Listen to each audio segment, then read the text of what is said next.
and you for me. Can't you see how happy we would be? You could raise a family, a boy like us, a girl like me. Can't you see how happy we would be?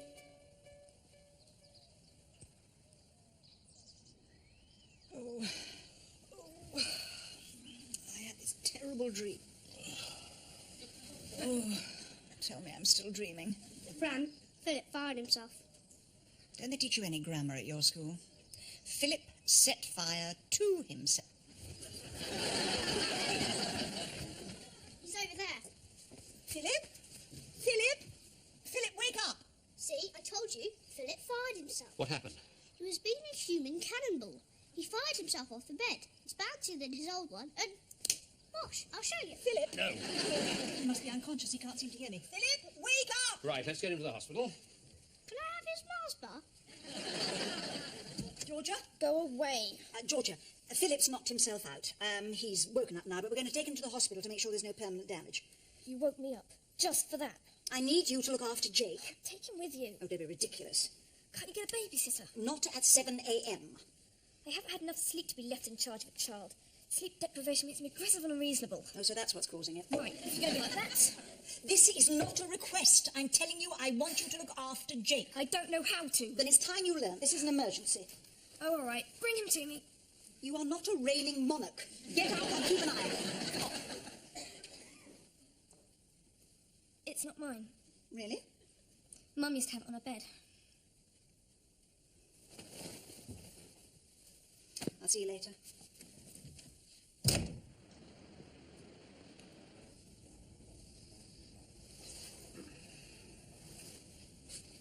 We didn't have to wait this long when you put the garden fork through your foot. Bleeding all over their lino. Always useful if you want to get attention. Perhaps it would hurry things up now if you opened a vein. Sorry to keep you. Someone hemorrhaged in the reception area. See, I told you. You have to bleed to get noticed around here. Mrs.? Philip Prentice. And how old is he? 11. 12. 11 3/4. Thank you. Can you tell me what happened? Don't try to get up. Well... He was pretending to be a human cannonball, and he bounced off the bed. And he collided with the wall. With the door. The wall. No, one or the other. This is a very nasty head injury. That's why we brought him here. Were you there when it happened? Yes. No, we weren't. Well, we were in the house. We weren't in the room. Not in the room. But we were there soon afterwards. Were you? I see. What does I see mean? Philip, can you remember how it happened? I just remember she was leaning over me, shouting. I wasn't shouting. I was concerned. I was anxious. Are you the parents? Grandparents. And where are the parents? Could we just have a word outside?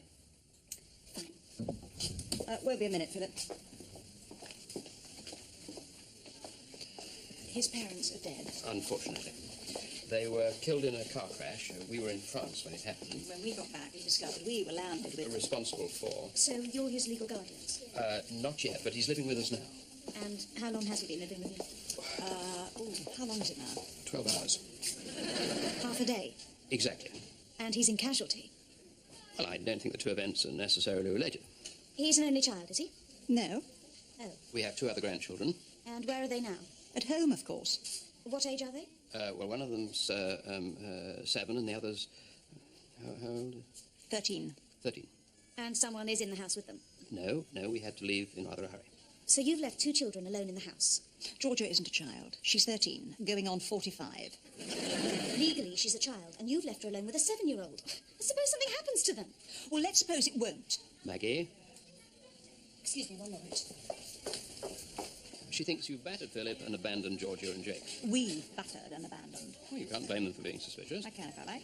The evidence is pretty conclusive. He's with us one night, and he's in casualty, and he's unconscious. Well, let's just take him home. Come on, Philip. Don't feel very well. Well, you won't get any better lying here. Good morning. Goodbye, we're just leaving. I don't think it would be wise to move him just yet. Oh, don't you? Well, I do. I'm sure the young man won't benefit from being bounced about after his ordeal. He bumped his head against a wall, that's all. He hasn't been in a plane crash or a major war zone. Well, why don't we all sit down and have a little chat? What exactly are you doing here? Didn't I say? No, you didn't.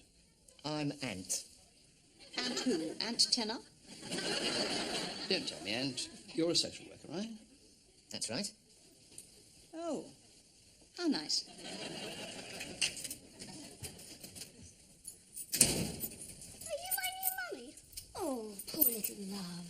Only I asked for a new mummy last night. I wish I could be your mummy, but I've already got a little girl of my own. I apologise for him. He's at that horribly cute stage. You must be Georgia. I'm Liz. I clean for your grandparents. They're not here. I know. Your grandmother rang from the hospital. She said she was very worried because, she'd left you on your own. So, she asked me to come and make sure you're all right. Does she send her love? Of course. Lots of love and kisses. They must have put her on medication. Well, Philip's going to be all right, you'll be pleased to hear. Just a nasty great big lump. Oh, you know my brother. And a few bruises. Now, let's get cleaned up. Do you need some help getting dressed, young man? Yes, ignore him. He can dress himself perfectly well. Go up and get your clothes on. And make sure you put your trousers on the right way around. Men. Georgia, I think you're being very brave. What does that mean? Well, it means that, I know you've lost your parents. I didn't lose them. They didn't wander out of Sainsbury's and disappear across the precinct. They were killed in a car crash. Yes, I know. And it's very brave of you to face up to it so unflinchingly. On Anne and Nick the other day... On what? Anne and Nick. They had a very interesting discussion on bereavement. Oh, I'm really sorry I missed that. And they did emphasise the importance of talking about loved ones. Would you like to talk to me about your parents? No. Why not talk to your grandmother? Oh, what a brilliant idea. Well, talking helps you come to terms with your loss. In time, it's said, in the discussion. You want me to talk about my parents? Okay. Did you ever meet them? I don't think they ever came to see Mr. and Mrs. Prentice, did they? No. Because they couldn't stand each other. Oh, families have their little tiff. This was a 30-year war. My dad said they were rotten parents to him and two of the most selfish people on earth. Oh, your grandmother has been very upset by what's happened. Of course she has. She's got to look after us. We've messed up our life. You going to get that? It's not my house. It's not my house either.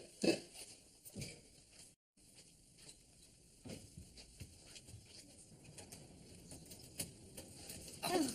Hello, love. Is your mother in? She's dead. Oh, sorry. Your dad, then? He's dead as well. Anyone else alive? I mean, around. Yes? Oh, right. It was a joke, eh? Funny sense of humour your daughter's got. Oh, she's not my daughter. This is number 20, isn't it? Yes? Can I start again? Hello, I'm the builder. My name's Tom. Mine's Georgia. How do you do? And yours is? Liz. Well, Liz. A couple of weeks ago, Mr. Prentice asked me to come round and sort out some damp in the kitchen as he's selling the house. So here I am. They're not moving now. The circumstances have changed. I knew it was going to be one of those days when I woke up this morning in a strange bed. It was mine. Joke? Was it? I'll tell Mr. and Mrs. Prentice you called. They're out at the moment. I think you should do the job anyway. Can't have damp with young children in the house, can we? Could you show me where it is, Liz? I'll just go and check on Jake. Well, no, it's a look. Okay, come in. Do you live here then, love? Oh, no, I help out Mrs. Prentice. Funny sort of setup. Who's the extra from the Adams family, then? That's Mrs. Prentice's granddaughter. She's staying here, then? I don't think that's any of your business. Discretion. I like that in a woman. I think you'll find a problem under the sink. Right. I'll have to lie down for that. Care to join me? You're fighting it as well, I see. What? The electricity that charged between us as soon as our eyes met. I'll put some newspaper down. I'm not that excited. Excuse me, business comes first. Hello, Mr. Muscles, your friendly home handyman. Tom speaking. How can I help you? Caroline, not now. Yeah, of course I do. No, I can't tonight. Because I can't. I'm working. No, you can't come round. I'll call you later. Bye. Another satisfied customer. I did some work in her bedroom. Obviously not enough. Look, it's probably her again. Can you say I'm out? Do your own dirty work. Hello, Mr. Muscles, your friend... How did you know it was me? Did I? Look, I'm sorry about last night, Karen. I was working late, honest. After work? OK. OK, right. Bye. Now, where were we? You were sorting out your damp patch. I find it very distracting working with you in the same room. Oh, don't worry. I've got enough self-control for both of us. Hello. Has Liz made you some tea? Where's that chatty little kid that was here earlier? Oh, I had a heavy night last night. Just had to put my face on. Love one of your cigarettes? Aren't you a bit young to be smoking? Is Jake all right? Fine. Have you got a girlfriend? No one in particular. But plenty in general. Nice budgie. Who's a pretty boy then? Sickus. His name is Sickus. Sick as a parrot. His idea of a joke. Ah, a man with a sense of humour. I'd like to meet him.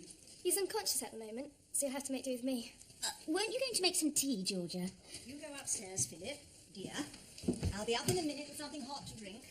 That's someone impersonating my grandmother. It is your grandmother. Can't be. Much too nice. Hello, everyone. We're back. Ah, how are you, Georgia, dear? That's my silk blouse. Isn't that my silk blouse? Take it off. Oh, it is you after all. Hello, Mrs. Prentice. Oh, Mr. Prentice, the builder's come to do the damp. I said he could carry on. I hope that was all right. Fine. Jolly good. House full of responsible adults, then. Nothing to worry about. This is Ant. He's a social worker. He's just come to check that everything's all right. Well, I hope that satisfied you, right? Goodbye. It's Harry! He's not moving! Harry's my friend! Who's going to tell him Harry's a hamster? And how are you feeling? Got a temperature yet? Psittacosis can strike at any time, you know. Oh, is that rubbish? No! It's Harry. Well, where are you going with it? Him! Where are you going with him? We're going to have a funeral, aren't we? I don't think that's a very good idea, Liz. It's bound to bring back memories of their parents' funeral. I'll get the man from the council to put him somewhere safe. I want Harry to have a proper funeral. I know it sounds as if it's a trauma, Mrs. Prentice, but children do need to say a proper farewell. It helps the grieving process. Does it? It does. There was a vet talking about it on breakfast television. Fine, right, I stand for it. A funeral it is. I think it's wise. I hope so. Tom's digging a grave. Well, I hope it's nowhere near my hellebores. You didn't like Harry, did you? Well, he was all right, I suppose, for a hamster. You don't like any pets, do you? I've never felt the need for them, no. Dad said you refused to buy him a pet when he was young. Well, he wanted a python. He said he never had any pets at all because of you. Oh, that's absolutely ridiculous. I remember him coming back from boarding school with a pet. The stick insect? Possibly, I don't recall. You murdered it. Don't be absurd. It was an accident. I was hoovering Graham's bedroom, and I simply didn't see it. I'm sure he didn't suffer. You said Harry had to go. When did I say that? In the car. You said we had to get rid of some of the animals. Well, what I meant was we will probably not replace them. We'll let nature take its course. What does that mean? She means we'll let them die off, one by one. Don't you? That's roughly it, yes. It was all right last night. I did not poison that hamster. Who mentioned poison? You never wanted him here. That's true. Well, I never wanted you here, but I haven't poisoned you. Yet. We're out of bin bags, Mrs. Prentice. Thank you, Liz. Shall we go out and see what Tom's doing? I know a nice prayer we can say for Harry. Come on. I hope you're satisfied. I have been accused of murdering a hamster. Oh? You don't sound surprised. Well, you did say you didn't want it. I didn't do it, Andrew. Well, look at it from their point of view. You said you don't like their pet, and the next day it died. Do you think I should hire a solicitor? Were you alone with a hamster at any time? Not from choice. Well, you've got a pretty thin case. It's common knowledge you're not a hamster lover, and you haven't been very nice to the parrot either. Well, if he pegs out tomorrow, they'll say I'm a serial killer. They know about the stick insect. Graham's stick insect, the one you hoovered. I can see you now, emptying the hoover bag. Graham standing over you, and you picking out bits of string and saying, "Is this him?" It wasn't funny. Oh, Graham didn't think so. Graham didn't think anything was very funny, did he? What's funny? Oh, nothing, Graham. I mean, Jake. Look, we weren't laughing at Harry or anything. I'm very sorry he's dead. And your grandmother had nothing at all to do with it. At least that's her story. Funeral's starting. You're going to wear a hat? Right then, amen. Amen. Amen. Lovely service, Vicar. Thank you. It's nice touch to keep the funeral private, family and close friends only. I wanted Philip to be here. He's still feeling a bit wobbly, love. You can tell him all about it when he feels better. Can we go to another Harry, Gran? Harriet will be lonely. I think Harriet should have a decent period of mourning before sharing her wheel with another. She means no. She doesn't want any more stupid hamsters. Harry wasn't stupid. He could do handstands. We could sing All Things Bright and Beautiful. I think Harry would like that.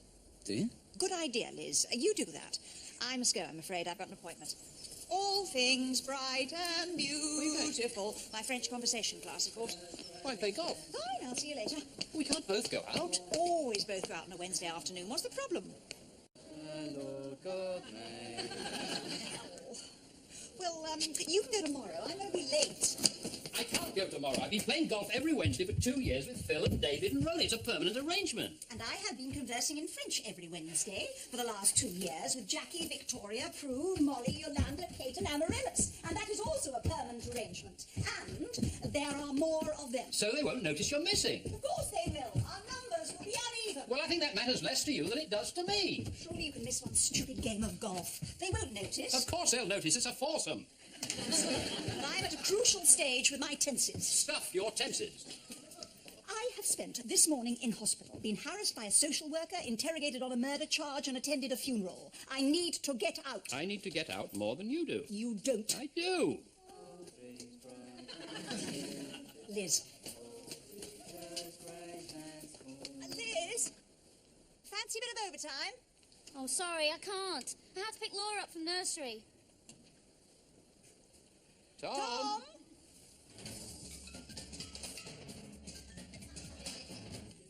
Right, come on, you lot. Let's get this lot cleared up. Your grandparents will be back any minute. I'm hungry. So am I. Yeah, me too. I want fish and chips. Philistine. Good idea. Fish and chips. Oh, I suppose I can manage some. You're vegetarian. Not all the time. Anyway, vegetarians can eat fish. You don't know. Shut up. We're not allowed fish and chips. Who says? Mum and Dad said it was junk food. Oh, I see. We weren't allowed to eat anything that wasn't homemade. We had to check for additives. You'll lose your appetite doing that. I think there's a lot of additives in fish and chips. Yeah, that's probably why I like them. Still, we'd better respect their wishes, eh? But I'm hungry. Well, your grandparents will be back any minute. We don't know that. They've probably forgotten all about us. I'm sure they haven't. Anyway, I should think they'll be really grateful if you've eaten. And fish and chips won't hurt just once, will it? Well, I don't think so. Yeah, right, okay. Look, Tom and I will go out and get some and you two stay here. Oh, no, I'm not leaving anyone here. Not after what your grandmother said. One goes, we all go. Oh, great. Come on, then. Can I have my own fish and chips? Wrapped up in paper. Just mine. Yeah, of course you can. Hang on. Yeah? Karen! No, of course I haven't forgotten. Well, actually, I'm babysitting. I am. All right, don't believe me. Hang on. Yeah, Jake, this is Karen. Tell her I'm looking after you. You know what women are like. Hello, my name's Georgia. Tom and I are just going out for dinner. Just put the phone down. Hello? We're back. Hello, everyone. Tom's taking them all out for fish and chips. Maggie. Andrew? That's me. There's no hot water. Well, it's not my fault. I've only just got in. It's those damn children. They knew I'd want a bath. They've been running the taps just to spite me. It's not funny. I do not ask for much. You do. But I do want a bath in my own home when I feel like it. This isn't my home anymore, is it? Look at it. Remember when we used to walk through the front door and it was exactly as we left it, sometimes tidier if Liz had been in? How long ago was that? That was yesterday. It seems like forever. Well, it's been a difficult day. Difficult days I can deal with if I can soak it away in a hot bath. Now even that simple pleasure's been taken away. And they have gone out for fish and chips. Well, what's wrong with that? It means you don't have to cook. We know what fish and chips means. It means gherkins and ketchup and vinegar. My potpourri won't be able to cope. Just sit down. I do not want to sit down. I want to lie down in a bath. Well, it'll heat up in a minute. Oh, Andrew. What are we going to do? And don't say about what. I'm too old to be a mother again. Biologically, maybe. Thank you. Oh. They are our responsibility, you know. Yes, you're damn right they are. Well, if you feel you can't cope, then we can always get that Ant from social services to help. Oh, no way. I'm not having some spotty oik telling me I can't cope. I can cope. I just don't want to cope. I'm not an Earth Mother type. I don't want to clasp them all to my bosom. Well, it's hard for me, too, you know. I have difficulty relating with people that short. I want my old life back No, what again. you want is for them to get out of the way so you can go to French conversation. Yes, and what's wrong with that? Nothing. I also don't want them taking my bath water. You've made that very clear. Well, is that unreasonable? Certainly not. I am a capable person, aren't I? You are. I do not turn a hair at getting a fork buffet for 20, do I? And I've never seen you flinch. But bringing up 3 grandchildren is too much for me. So, what's the alternative? Put them into care? Oh, don't be silly, Andrew. Well, we just got to get on with it, then, haven't we? I'll help you. Yes, you're damn right you will. I've told Phil I may not be available for golf every Wednesday. Have you? Yeah, You did that for me? I did. I'm very moved. So you should be. I feel bad now. I'm sure that won't last. That is really kind of you to do that. Well, I'm grateful that you realise that. We'll manage, won't we? Somehow. But I can't do anything unless I get a bath. You'll get your bath. I'll go and see if the water's hot. Good idea. I mean, they're not bad kids. True. And they are our grandchildren. They are.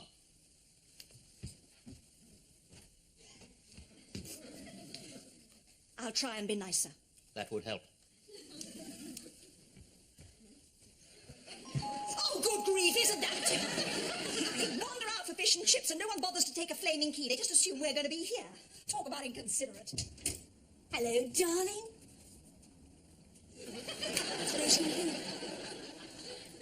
We're early. Oh, unforgivable. I said, didn't I, Hugh, just for once we're going to be on time. Probably what threw you. Darling, don't say a word. We'll just whiz down to the pub on the corner, we'll sink a couple, and then we'll come back. What time? You say. It would rush you. Rosie, Hugh, what are you doing here? Postcard. You sent us from France. Something like, coming home with lots of goodies. Come to dinner Thursday. Oh, my God. Should have phoned to check. In fact, I said, didn't I, you should be phoned, and then I said, no. Maggie never forgets anything. Darling, I'm so sorry. We were never here. My worst nightmare. I'll phone. Rather a lot has happened since we came back from France. The whole world has fallen apart, and I haven't had a bath, and I forgot you were coming. I haven't got anything for them to eat. You've got more than this. No problem. 2 haddock, 1 place, right? Oh, and chips for 4.